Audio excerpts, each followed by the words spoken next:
बड़ी खबर है रूस यूक्रेन जंग से जुड़ी। ज़ेलेंस्की आज करेंगे राष्ट्रपति ट्रंप से बातचीत से पहले ज़ेलेंस्की का बयान, पुतिन के शब्द वास्तविकता से अलग हैं। हेलसिंकी में एक सम्मेलन में बोल रहे थे ज़ेलेंस्की और उसी दौरान प्रेसिडेंट ज़ेलेंस्की ने इन बातों का जिक्र किया है। फिनलैंड के राष्ट्रपति भी ज़ेलेंस्की के साथ मौजूद थे। इसी के साथ ही एक और बड़ी खबर यह कि नागपुर हिंसा के मास्टरमाइंड फहीम खान से जुड़े कई खुलासे हुए हैं। पुलिस की पूछताछ में उसने कई राज उगले हैं। देखिए लेटेस्ट इस पर अपडेट। नागपुर हिंसा के मास्टरमाइंड पर पुलिस ने शिकंजा कस दिया है। मुख्य आरोपी फहीम खान को आज गिरफ्तार किया गया। कोर्ट में पेशी के बाद फहीम खान को 21 मार्च तक पुलिस हिरासत में भेज दिया गया है। फहीम खान पर 500 लोगों की भीड़ जुटाकर भड़काऊ भाषण देने का आरोप है। अब फहीम का एक वीडियो भी सामने आया है। 17 मार्च की इन तस्वीरों में फहीम पुलिस के साथ बहस करता दिख रहा है।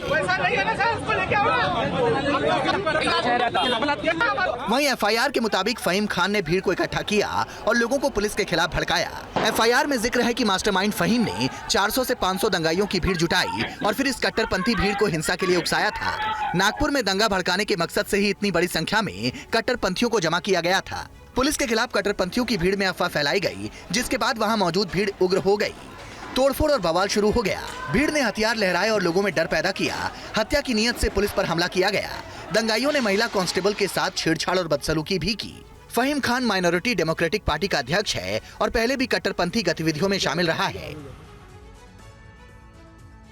और नागपुर हिंसा में पुलिस का एक्शन जारी है। पुलिस की कई टीमें हिंसा में शामिल दंगाइयों की पहचान करने में जुटी हैं।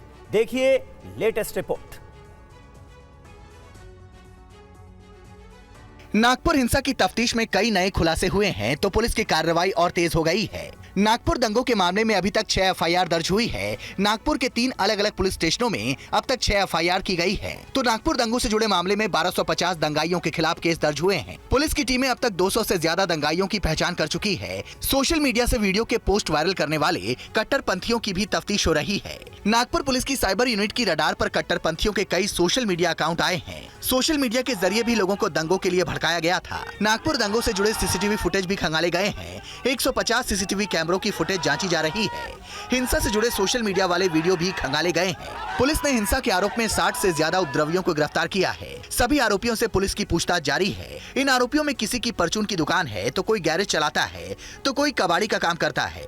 इनमें से कुछ दंगाइयों के क्रिमिनल रिकॉर्ड भी हैं। वहीं नागपुर के सभी संवेदनशील इलाकों में भारी संख्या में पुलिस फोर्स की तैनाती भी की गई है।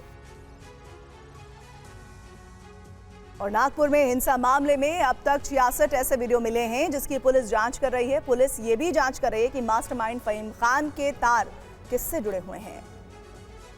क्या फहीम खान अकेले इस पूरी कॉन्स्पिरेंसी का मास्टरमाइंड है या इसके पीछे और बड़ी ताकतें हैं जिनकी तलाश होनी अभी बाकी है। क्या फहीम खान को बाहरी फंडिंग की गई? क्या इसमें किसी मौलाना, मौलवी या प्रीचर का कोई रोल था जिसने इस पूरे भीड़ को उकसाने में मदद की? क्या इस मामले में फहीम खान ने सोशल मीडिया का इस्तेमाल किया? क्योंकि जो जानकारी आ रही है करीब 66 वीडियो नागपुर पुलिस को मिले हैं जो सोशल मीडिया पर पोस्ट किए गए थे, जिसे अलग अलग व्हाट्सएप ग्रुप में पोस्ट किया गया था और इन वीडियोस के जरिए भीड़ को बुलाया गया, उकसाया गया और धार्मिक भावनाओं का उन्माद उनके मन में भरा गया। एक सबसे भी फहीम खान ने पहले 30-40 लोगों की भीड़ जुटाई। उसके बाद जब बजरंग दल और विश्व हिंदू परिषद पर मामला दर्ज हो गया तो उसने फिर 300-400 लोगों की भीड़ जुटाकर हंसापुरी इलाके, महाल इलाके, चिटनिस पार्क इलाके में जो है इस तरह की आगजनी की और कुछ खास वर्ग के लोगों की गाड़ियां जलवाई, खास वर्ग के लोगों के घरों को निशाना बनाया, उनके दुकानों को तोड़ा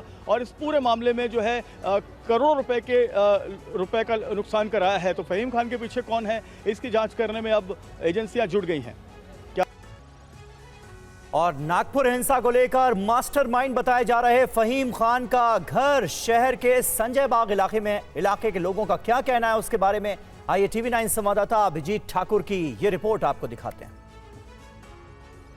इस वक्त मैं संजय बाग कॉलोनी में मौजूद हूं जो कि नागपुर में है। आप देख सकते हैं कि संजय बाग कॉलोनी है और यहीं पर है फहीम खान का घर।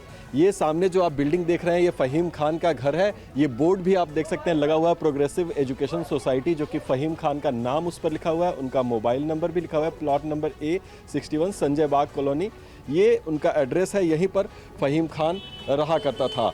फिलहाल जो पूरा जो हिंसा हुई है नागपुर में 2 कॉलोनियों में, चाहे वो बात करें महाल इलाके की या फिर हंसापुरी की, उनमें जो है वो फ़हीम खान का नाम आ रहा है। पुलिस ने उन्हें गिरफ्तार कर लिया और 21 मार्च तक पुलिस की हिरासत में वो। तो किस तरह के व्यक्ति वो रहे हैं यहाँ के लिए? अच्छा आदमी है, कोई वो दंगा फसाद कुछ नहीं है। अब वो आगे रहते सबके साथ रहता है। नाम आ रहा है, ये जबरदस्ती नाम डाला जा रहा है इसमें। अगर कोई चीज़ धर्म के नाम पे अगर दूसरे धर्म वाले करेंगे, ये तो दादागिरी है। गुनाह पहले किसने किया, वो गुनाह के ऊपर किसने जाके उस पर जांच होनी चाहिए, मतलब आप भी यही कहना चाहते हैं?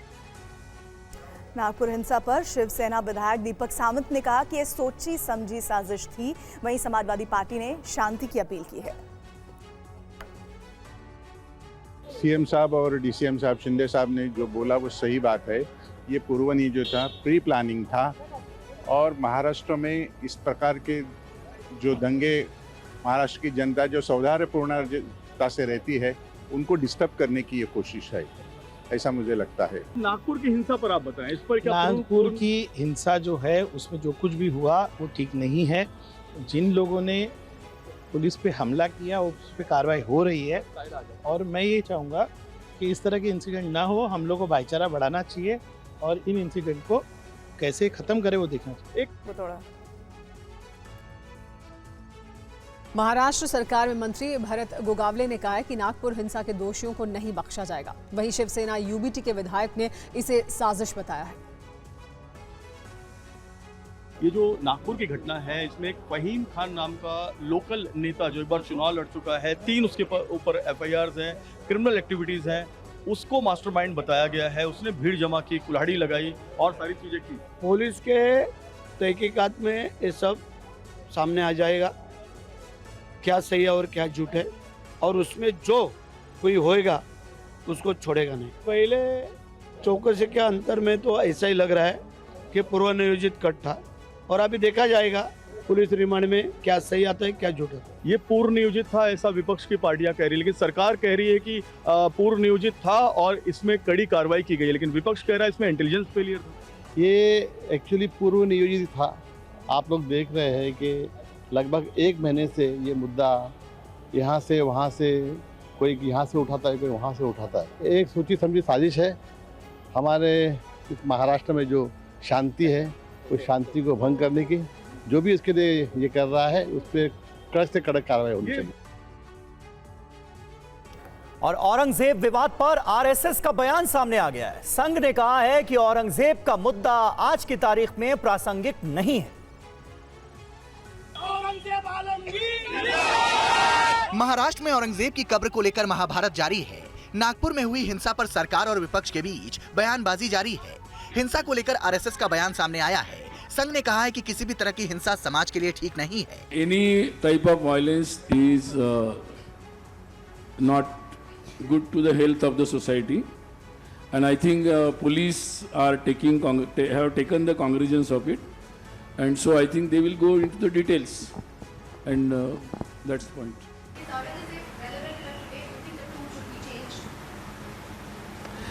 Is Aurangzeb relevant today? Do you think the tomb should be moved?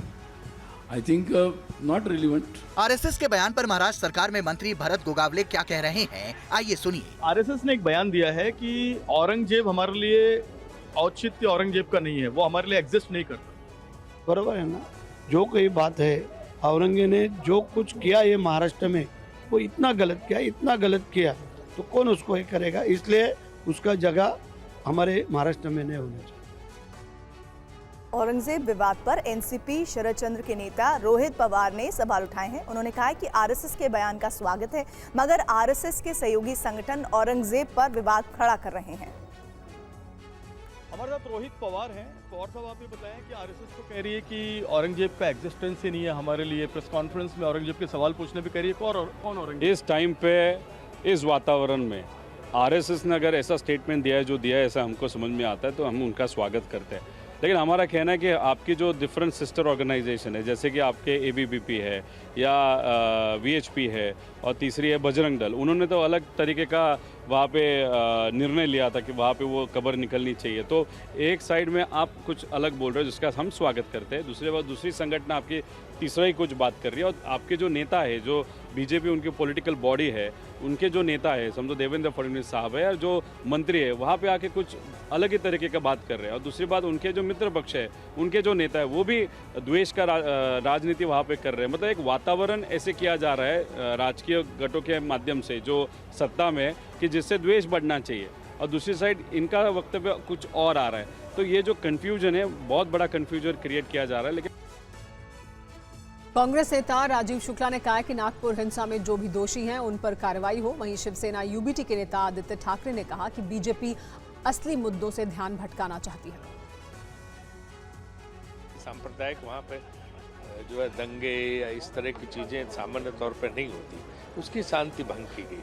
जो भी दोषी है उस पर कड़ी कार्रवाई करनी चाहिए। अगर विश्व हिंदू परिषद के लोग हैं तो उन पर कड़ी कार्रवाई करनी चाहिए, और इस मामले में सरकार को पूरी तरह से, महाराष्ट्र सरकार को निष्पक्ष होकर कार्य करना चाहिए। नागपुर और महाराष्ट्र की शांति जरूरी है बजाय राजनीतिकरण करने के। तो इसलिए मैं चाहूँगा कि इस पर जो है सख्त से सख्त कार्रवाई की जाए, जो भी दोषी हो उनको सख्त से सख्त सजा दी जाए। औरंगजेब का मुद्दा इररिलेवेंट है, तो ऐसे ही वो सारे उनके भाजपा के जो नेता है उनको बता दे वो। और हम तो यही मानते हैं कि औरंगजेब का मुद्दा हो ही नहीं सकता है। अगर मुद्दा है, कब्र का मुद्दा है, तो एक दिन में प्रधानमंत्री महोदय निकाल सकते हैं। 2 दिन पहले भी स्वयं मुख्यमंत्री महोदय गए थे दिल्ली में, मिले थे प्रधानमंत्री महोदय से। क्या उन्होंने ये विषय उनसे बात की, चर्चा की? लेकिन सिर्फ राजनीति और जो खुद की असफलता है उसी को छुपाने के लिए इसी बात पे जा रहे हैं। मोदी कैबिनेट ने आज कई अहम प्रोजेक्ट पर मोहर लगाई है। कैबिनेट ने असम के नामरूप में अमोनिया यूरिया कॉम्प्लेक्स को मंजूरी दी है। साथ ही महाराष्ट्र में 6 लेन हाईवे निर्माण को हरी झंडी दी है। इस प्रोजेक्ट में एक जॉइंट वेंचर बनेगा जो कि government of Assam, BVFCL, HURL और NFL और ऑयल इंडिया लिमिटेड, इन सब का एक जॉइंट वेंचर बनके 10,600 करोड़ रुपीस के टोटल इन्वेस्टमेंट से इस प्रोजेक्ट में यूरिया की मैन्युफैक्चरिंग होगी। नॉर्थ ईस्ट में इस प्रोजेक्ट को और खासकर असम के इस प्रोजेक्ट से एक सिग्निफिकेंट चेंज आएगा। इसके कनेक्टिविटी में अगर देखें तो 348A ये एक बड़ा हाईवे है।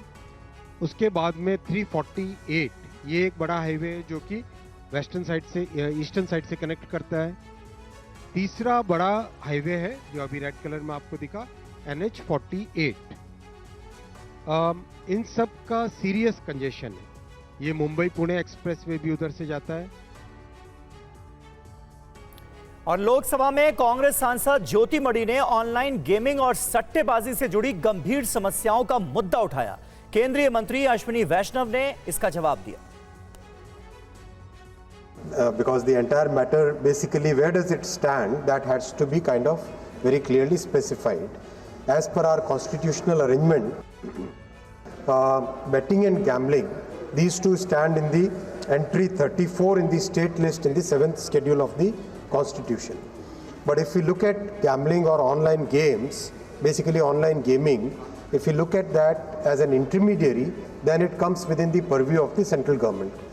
So in this complex framework, both the states and the center have to contribute. What is the contribution of the center? I can say very clearly defined intermediary rules have been framed.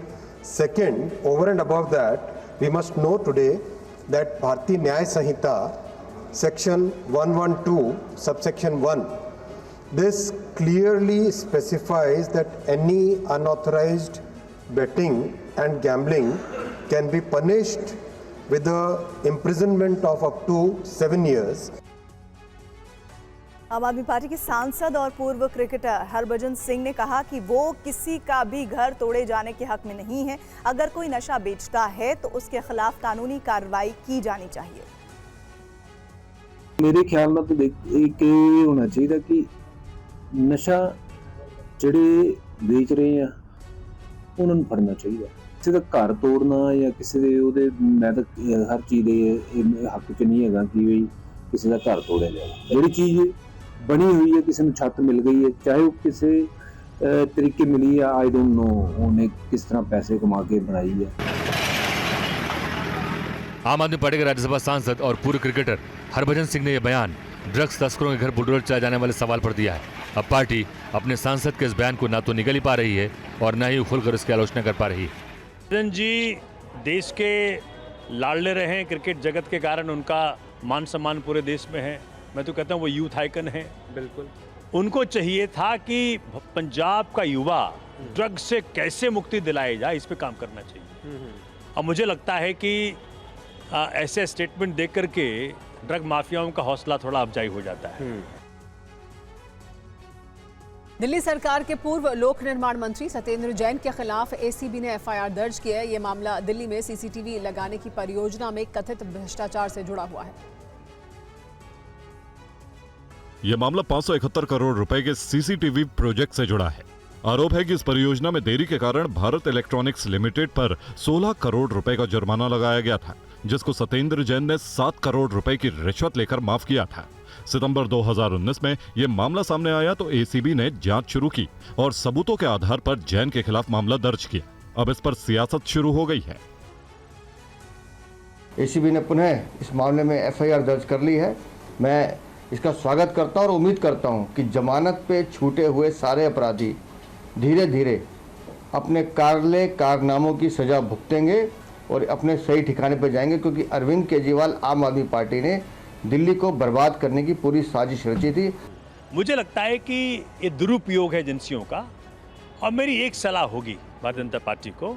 Delhi ने उनको 48 seats दी हैं, जैसे भी आई हैं, लेकिन आज उनका focus बिल्कुल गवर्नेंस पे नहीं है। और बिहार में इस साल के आखिर में विधानसभा चुनाव होने हैं। चुनावी साल में मुख्यमंत्री नीतीश कुमार के बेटे निशांत की राजनीति में एंट्री को लेकर चर्चा गर्म है। नीतीश की पार्टी जेडीयू के विधायक गोपाल मंडल ने कहा है कि निशांत के राजनीति में आने से पार्टी मजबूत होगी। निशांत जी तो आएंगे ही, इसमें दो मत नहीं है। उसके कौन रोकेगा भाई? भगवान सिंह कुशवाहा बोल रहे हैं कि भगवान सिंह, कोई भगवान सिंह कुशवाहा का यहाँ चलता है। हाँ, वो सब बात नहीं है। पार्टी मजबूत होगी। हाँ, अरे आप लाइएगा जदयू कहाँ? बिल्कुल, हम तो बोलबे कि बयान देवे कि निशिकांत को लाया जाए। जब तक निशांत नहीं आएगा तब तक जेडीयू मजबूत नहीं रहेगा। हाँ, चलिए जेडीयू मजबूत नहीं रहेगा। हाँ, टूट नहीं जाएगा। उनको आना चाहिए। अच्छा, जेडीयू के नेता भाग रहे हैं। निशांत जी कहाँ भाग? कौन नेता भाग रहे हैं? क्या हुआ? निशांत जी कौन मुख्यमंत्री का चेहरा हो सकते हैं? नहीं, ये तो नहीं होगा। कुछ लोग कह रहे थे कि निशांत आ गए, कुछ लोग रोक रहा है। अरे कौन रोक रहा है भाई? बोलिए ना। कोई नहीं रोक रहा है। वो आएगा। अरे रोकवे नहीं करेगा। मुख्यमंत्री बनेंगे। अरे रोकेगा क्या है कि उनको? राजनीतिक व्यक्ति को कोई रोकता है? जैसलमेर पुलिस ने भारत पाकिस्तान बॉर्डर इलाके से एक संदिग्ध व्यक्ति को हिरासत में लिया। उसके पास से 4 राज्यों के आधार कार्ड मिले। भारत पाकिस्तान सीमा के नूर की चक्की के पास से एक संदिग्ध व्यक्ति को हिरासत में लिया गया। ग्रामीणों ने उसे इस इलाके में घूमते देखा तो नाचना पुलिस को सूचना दी। इस पर नाचना पुलिस की टीम तुरंत मौके पर पहुंची और संदिग्ध अवस्था में घूम रहे व्यक्ति को हिरासत में लेकर थाने ले आई। पुलिस संदिग्ध से कड़ाई से पूछताछ कर रही है। उसके मोबाइल फोन की भी जांच की जा रही है।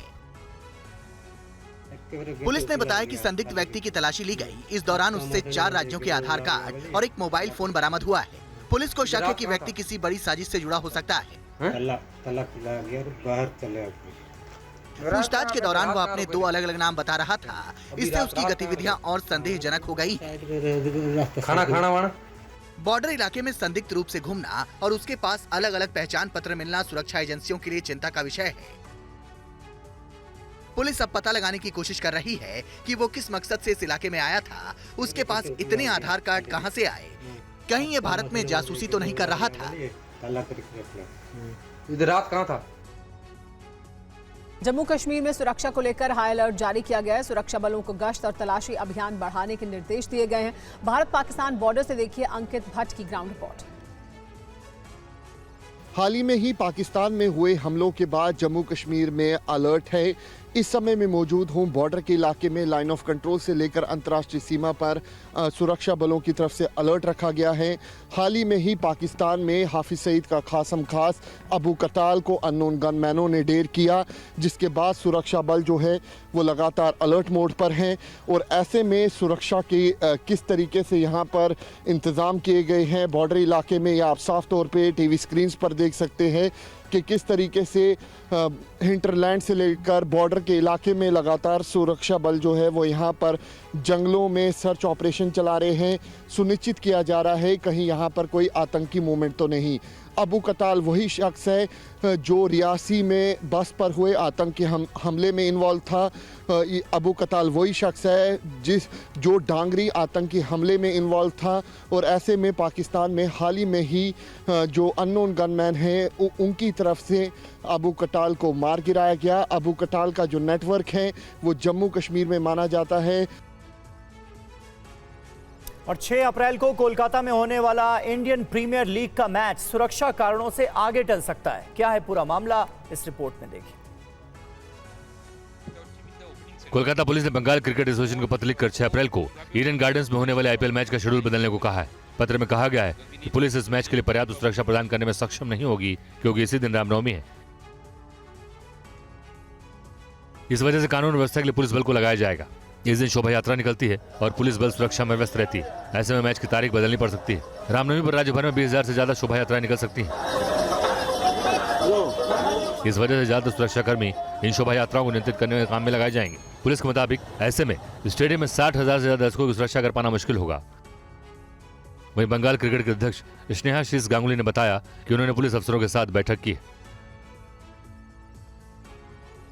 দেখুন আমাদের অলরেডি কলকাতা পুলিশের সঙ্গে দুবার মিটিং হয়ে গেছে, বাট ওরা গ্রিন সিগন্যাল দেননি আমাদেরকে। ওরা রাইটিংয়ে জানিয়ে দিয়েছে because of some security issues ওরা পুলিশ প্রোভাইড করতে পারবে না। সেইটাকে আমরা অলরেডি बीसीसीआई को জানিয়ে দিয়েছি। मेरठ में एक हैरान कर देने वाला मामला सामने आया। यहाँ एक पत्नी ने प्रेमी के साथ मिलकर अपने पति की हत्या कर दी। घटना मेरठ के ब्रह्मपुरी थाना क्षेत्र की है। यहाँ एक पत्नी ने अपने प्रेमी के साथ मिलकर अपने पति की हत्या कर दी। हत्या के बाद शव को घर में ही एक बड़े ड्रम में छिपा दिया गया और ऊपर से लोहे के ढक्कन को सीमेंट से बंद कर दिया गया। पुलिस ने मामले की सूचना मिलते ही मौके पर पहुंचकर शव को कब्जे में लेकर पोस्टमार्टम के लिए भेज दिया है। पुलिस ने आरोपी पत्नी और उसके प्रेमी को गिरफ्तार कर पूछताछ शुरू कर दी है। एक सौरभ राजपूत नाम के व्यक्ति हैं जो कि मर्चेंट नेवी में कार्यरत थे। ये 4 तारीख को अपने घर आए थे और तब से ही ये देखे नहीं गए थे। शक के आधार पर इनकी पत्नी मुस्कान और मुस्कान का एक प्रेमी है साहिल, उसे पूछताछ के लिए पुलिस ने बुलाया था। और पूछताछ के दौरान इन्होंने अपना जुर्म कबूला है। इन्होंने बताया कि 4 तारीख को साहिल ने ये और मुस्कान के साथ मिलकर जो सौरभ है उनके चाकू से मारकर हत्या कर दी थी। हत्या करने के बाद उन्होंने शव के टुकड़े कर एक ड्रम में डालकर उसे सीमेंट से भर दिया था। सौरभ और मुस्कान का प्रेम विवाह हुआ था। सौरभ मर्चेंट नेवी में नौकरी करता था और फरवरी में छुट्टी पर मेरठ आया था ताकि पत्नी का जन्मदिन धूमधाम से मना सके। इसी बीच उसकी पत्नी मुस्कान का संबंध साहिल नाम के युवक से हो गया। दोनों ने मिलकर इस वारदात को अंजाम दिया। सरकार विभागों PSUs में वस्तुओं का या सेवाओं की खरीद के लिए केंद्र सरकार ने जेम यानी government e market place portal शुरू किया है। वित्त वर्ष 2024-25 खत्म होने से 18 दिन पहले जेम के जरिए खरीद में नया रिकॉर्ड बना दिया गया है। देखिए ये रिपोर्ट। पीएम मोदी ने सरकारी खरीद में पारदर्शिता लाने और छोटे विक्रेताओं को भी सरकारी विभागों में बिक्री का मौका देने के उद्देश्य से 2016 में जेम यानी गवर्नमेंट ई मार्केट प्लेस की शुरुआत की। जेम के जरिए सरकारी विभाग उत्पाद या सेवाओं की खरीद ऑनलाइन करते हैं।